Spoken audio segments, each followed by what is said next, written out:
Hey everybody, so today my video is going to be my review on Whala, Boca Chica. Alright y'all, so let's jump right into it. So this is a all-inclusive resort that is located right outside of Santo Domingo, which is about 25 minutes, 30 minutes away from where I'm located. But it can be more, which could include traffic and depending on where you're coming from in the city. So, check-in process. The check-in process was fairly easy, simple, quick. It wasn't anybody in the lobby once we got there. So, we got in and got to the room. The room itself, I got a short clip of it because the lights were out, so we had to go back down to the check-in desk, and she did tell us that we had to put the key in a slot. So we weren't informed that at first, but yeah. So in regards to the room, however, it was a little dated to my liking. I did see the pictures and reviews of this place before I went, but I decided to give it a chance. But overall, I mean, the room wasn't that bad. I didn't see any bugs.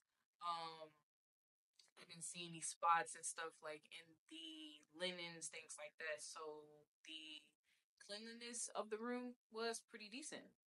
However, now I'm not sure if this is for all rooms at that resort, but when in our room, I don't know, we couldn't access YouTube, and that was because they had like a smart TV, but then it had some different type of remote. It was old. It was like an old remote, and we couldn't get to the YouTube app, and we only had access for the channel. So I'm not sure if that was just that particular room that had that, um, because maybe they just replaced the remote. But that was one little negative point in regards to the.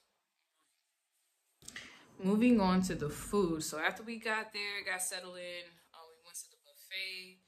We arrived just in time for dinner.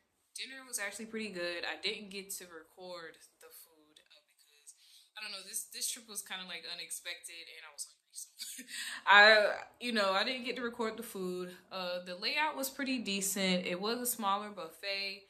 Um, the variety of the food, I mean, it wasn't much variety. They did have your Dominican cuisines and other cuisines from other countries. Quality was pretty decent. Service in regards to the people, that were bringing you drinks and taking your plates and things like that.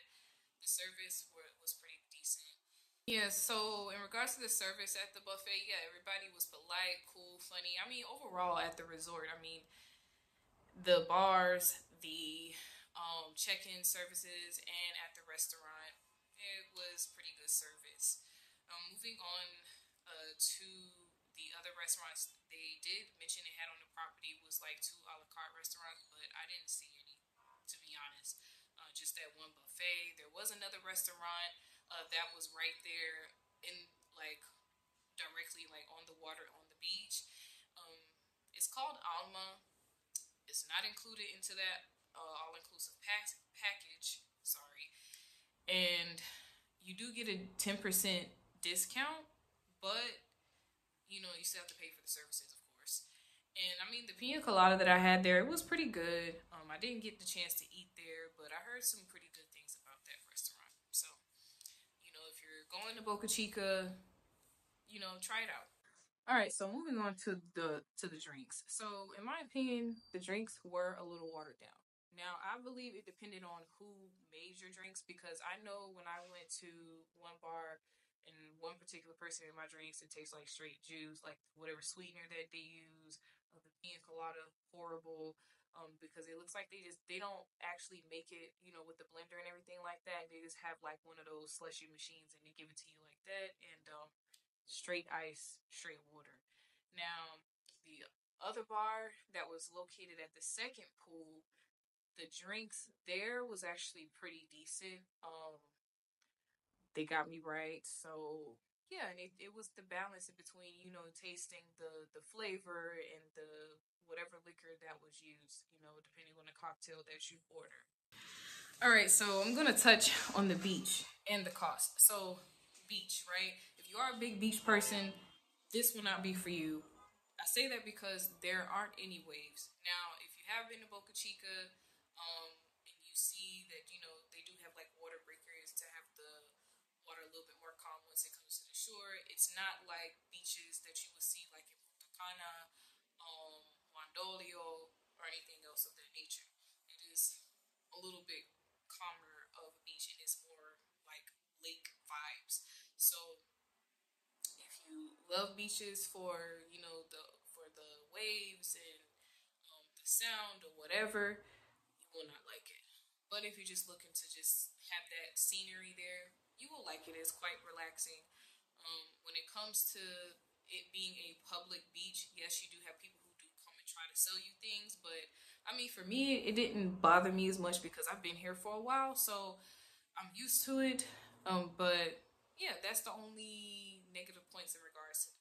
All right, so moving on to the cost. So the cost of this resort for two adults per night, we paid 160 per night.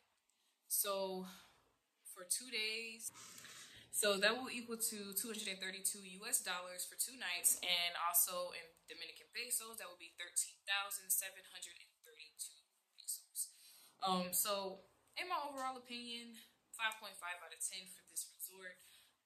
I don't, think it was as terrible as people made it seem with those reviews.